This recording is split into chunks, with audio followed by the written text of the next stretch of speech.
आज ही Doubtnut app download करें। Doubtnut पर होगा अब आपके सभी मैथ्स, केमिस्ट्री, फिजिक्स और बायोलॉजी डाउट्स का सफाया। बस अपने क्वेश्चन की फोटो खींचो, उसे क्रॉप करो और तुरंत वीडियो सोल्यूशन पाओ। Download now. नमस्कार दोस्तों, हम पढ़ रहे हैं हमारी पाठ्य पुस्तक बाल महाभारत कथा का पाठ नंबर 38, जिसका शीर्षक है अश्वत्थामा। दोस्तों, पिछले पाठ में हमने जाना कि कौरवों के बड़े बड़े महारथी जो होते हैं वे पांडवों द्वारा मारे जाते हैं और दुर्योधन जो है वह अब घायल होकर मृत्यु का इंतजार कर रहा है। इस पाठ में हम पढ़ेंगे कि जब आचार्य द्रोण के पुत्र अश्वत्थामा को इस बात का पता चलता है कि पांडवों ने दुर्योधन के साथ बुरा व्यवहार किया है, तो अश्वत्थामा यह प्रतिज्ञा लेता है कि वह पांडवों का वध करेगा। आइए पढ़े इस पाठ को, जानेंगे कि अश्वत्थामा की प्रतिज्ञा पूरी होती है या नहीं। दुर्योधन पर जो कुछ बीती उसका हाल सुनकर अश्वत्थामा बहुत क्षुब्ध हुआ। दुर्योधन का हाल सुनकर अश्वत्थामा जो है वह बहुत दुखी होता है। उसके पिता द्रोणाचार्य को मारने के लिए जो कुचक्र रचा गया था वह उसे भूला नहीं था। अब वह अपने पिता के बारे में सोचता है कि मेरे पिता यानी द्रोणाचार्य को षड्यंत्र रचकर पांडवों ने मारा है। वह उस स्थान पर जा पहुंचा जहां दुर्योधन मृत्यु की प्रतीक्षा करता हुआ पड़ा था। अब वह उस स्थान पर चला जाता है जहां पर दुर्योधन पड़ा हुआ था घायल होकर और अपनी मृत्यु का इंतजार कर रहा था। दुर्योधन के सामने जाकर अश्वत्थामा ने दृढ़तापूर्वक प्रतिज्ञा की कि वह आज ही रात में पांडवों को नष्ट करके रहेगा। दुर्योधन के सामने अश्वत्थामा यह प्रतिज्ञा करता है, यह वचन करता है कि मैं पांडवों को आज रात में नष्ट कर दूंगा, यानी आज ही रात में मैं पांडवों का वध कर दूंगा। मृत्यु की प्रतीक्षा करते हुए दुर्योधन ने जब यह सुना तो उसका पुराना वैर फिर से जागृत हो गया और उसे कुछ प्रसन्नता हुई। मृत्यु की प्रतीक्षा करते हुए दुर्योधन को जब यह सुना अश्वत्थामा के मुख से कि अश्वत्थामा ने प्रतिज्ञा ली है पांडवों से बदला लेने की, तो जो दुर्योधन है वह बहुत खुश होता है। उसने आसपास खड़े हुए लोगों से कहकर अश्वत्थामा को कौरव सेना का विधिवत सेनापति बनाया और बोला, अब अश्वत्थामा को कौरवों का सेनापति बना दिया जाता है। और अश्वत्थामा से कहता है दुर्योधन की, आचार्य पुत्र, शायद मेरा यह अंतिम कार्य है, शायद आप ही मुझे शांति दिला सके।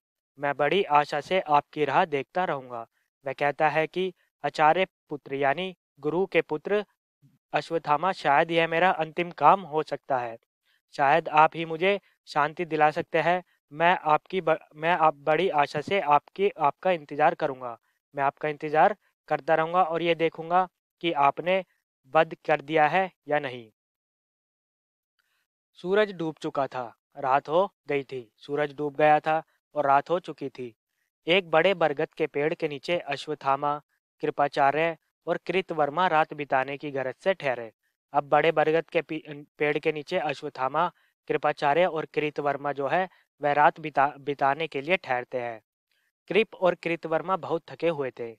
यहाँ बताया गया है कि कृपाचार्य और कृतवर्मा जो है बहुत ज़्यादा थक गए थे, इसलिए दोनों वहीं पड़े पड़े सो गए, इसलिए दोनों वहीं सो जाते हैं।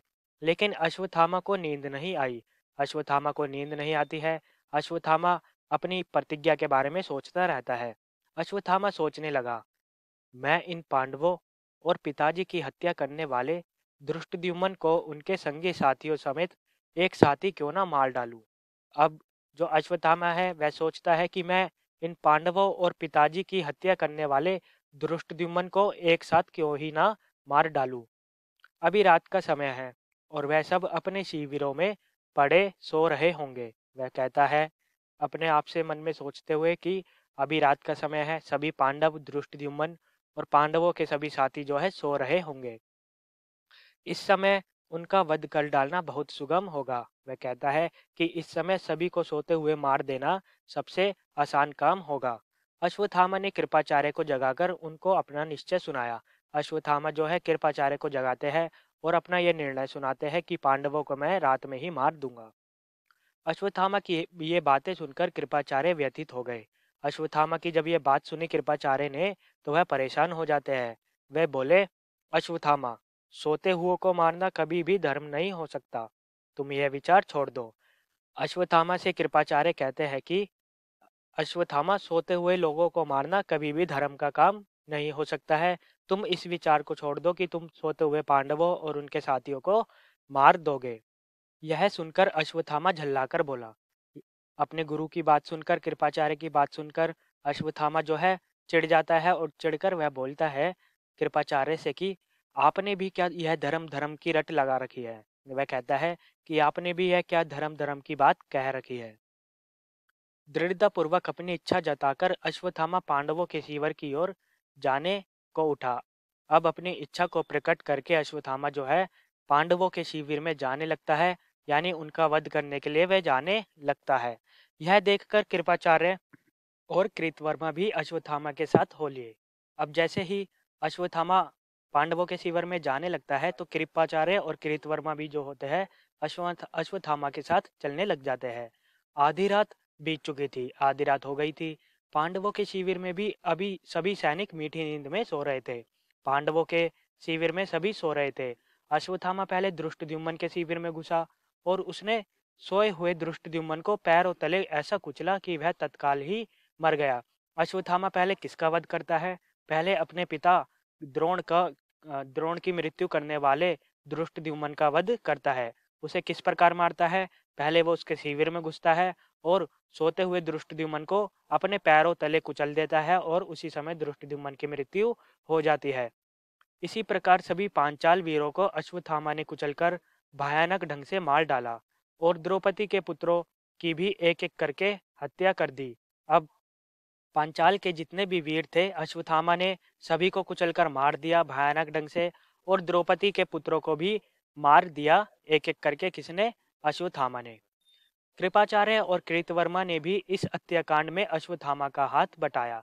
कृपाचार्य और कृतवर्मा ने इस हत्याकांड में अश्वत्थामा का साथ दिया था, यानी वह भी दोनों मिलकर पांडवों के सैनिकों, द्रौपदी के पुत्रों और धृष्टद्युम्न को मार गिरा रहे थे।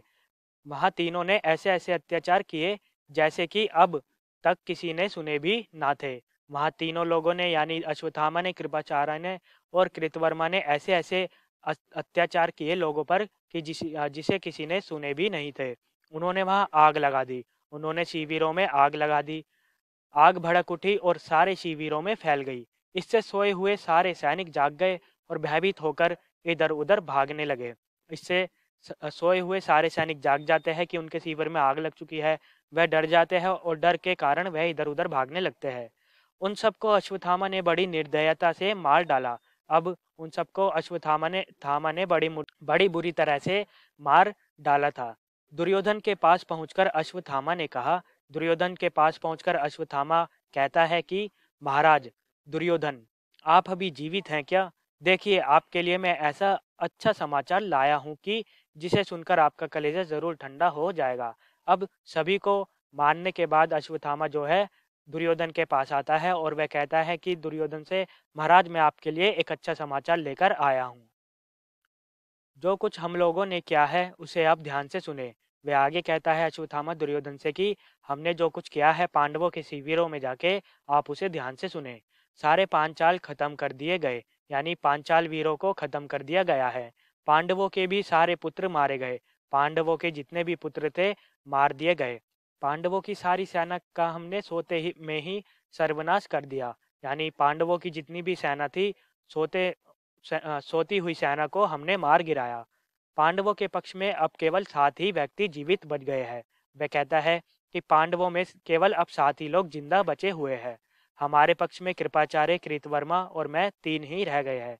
वह कहता है कि पांडवों के पक्ष में केवल 7 लोग जिंदा बचे हैं और कौरवों के पक्ष में केवल 3 ही लोग जिंदा बचे हैं। वह कौन है? कृपाचार्य है, कृतवर्मा है और अश्वत्थामा है। यह सुनकर दुर्योधन बहुत प्रसन्न हुआ और बोला। जब दुर्योधन ने यह सुना कि पांडवों के शिविर का अश्वत्थामा ने बहुत बुरा हश्र किया है, तो दुर्योधन बहुत खुश होता है और बोलता है अश्वत्थामा से कि गुरु भाई अश्वत्थामा, आपने मेरी खातिर वह काम किया है जो ना भीष्म पितामह से हुआ और ना जिसे महावीर कर्ण ही कर सके। इतना कहकर दुर्योधन ने अपने प्राण त्याग दिए। अब दुर्योधन जो है खुश होते हुए अश्वत्थामा से कहता है कि आपने मेरी खातिर वह काम किया है जो ना भीष्म पितामह कर पाए थे, ना ही महावीर कर्ण पाए थे। यानी महावीर कर्ण भी पांडवों का कुछ भी बिगाड़ नहीं पाए थे, ना ही भीष्म पितामह पांडवों का कुछ बिगाड़ पाए थे। और इतनी बात कहकर दुर्योधन के प्राण निकल जाते हैं और दुर्योधन मारा जाता है। द्रौपदी की दयनीय अवस्था की क्या कहें। अब द्रौपदी के पुत्र मर जाते हैं। द्रौपदी की दयनीय अवस्था हो चुकी थी। युधिष्ठिर के पास आकर वह कातर स्वर में पुकार उठी। युधिष्ठिर के पास द्रौपदी आती है रोती रोती, और वह बोलती है कि क्या इस पापी अश्वत्थामा से बदला लेने वाला हमारे यहाँ कोई नहीं रहा है। युधिष्ठिर से कहती है द्रौपदी की, जिस पापी ने हमारे पुत्रों का यह हाल किया है, उनको मार गिराया है, उस अश्वत्थामा से बदला लेने वाला हमारे यहाँ यानी पांडवों में अभी कोई भी नहीं रहा गया है। शोक विवल द्रौपदी की हालत देखकर पांचों पांडव अश्वत्थामा की खोज में निकले। शोक में व्याकुल द्रौपदी की हालत देखकर जो पांचों पांडव होते हैं वह अश्वत्थामा को मारने के लिए उसकी खोज में निकल पड़ते हैं। ढूंढते ढूंढते आखिर उन्होंने गंगा नदी के तट पर छिपे हुए अश्वत्थामा का पता लगा ही लिया। ढूंढते ढूंढते आखिर गंगा नदी के तट पर अश्वत्थामा का पांडवों ने पता लगा ही लिया। अश्वत्थामा और भीमसेन में युद्ध छिड़ गया, लेकिन अंत में अश्वत्थामा हार गया। अश्वत्थामा और भीमसेन का युद्ध छिड़ जाता है और अंत में भीमसेन अश्वत्थामा को हरा देता है। पांडव वंश का नामो निशान तक मिट गया होता, लेकिन उत्तरा के गर्भ की रक्षा हो गई। अब पांडव के वंश का नामो निशान मिट गया होता, क्योंकि थामा ने हर किसी को मार दिया था। लेकिन जो अभिमन्यु की पत्नी होती है उत्तरा, उसके गर्भ में एक बच्चा पल रहा था, उसकी रक्षा हो जाती है। समय पर उत्तरा ने परीक्षित को जन्म दिया। अब अभिमन्यु का पुत्र होता है परीक्षित। उत्तरा ने उसको जन्म दिया। यही परीक्षित पांडवों के वंश का एकमात्र चिन्ह रह गया था। अब पांडवों के वंश को आगे बढ़ाने वाला केवल परीक्षित ही रह गया था, यानी सारे जो पांडवों के पुत्र थे मार गिराए गए थे अश्वत्थामा द्वारा। हस्तिनापुर का सारा नगर निसहाय स्त्रियों और अनाथ बच्चों के रोने कल्पने के हृदय विदारक शब्दों से गूंज उठा।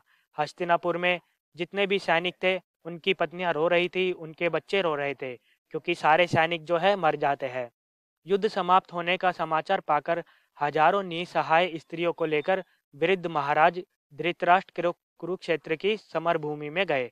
अब युद्ध समाप्त हो जाता है, और जैसे ही धृतराष्ट्र को यह पता चलता है कि युद्ध समाप्त हो चुका है, और वह उन हजारों स्त्रियों को लेकर जाते हैं जिनके पति जो है सैनिक जो है महाभारत के युद्ध में लड़ते लड़ते अपने प्राण गंवा बैठे थे।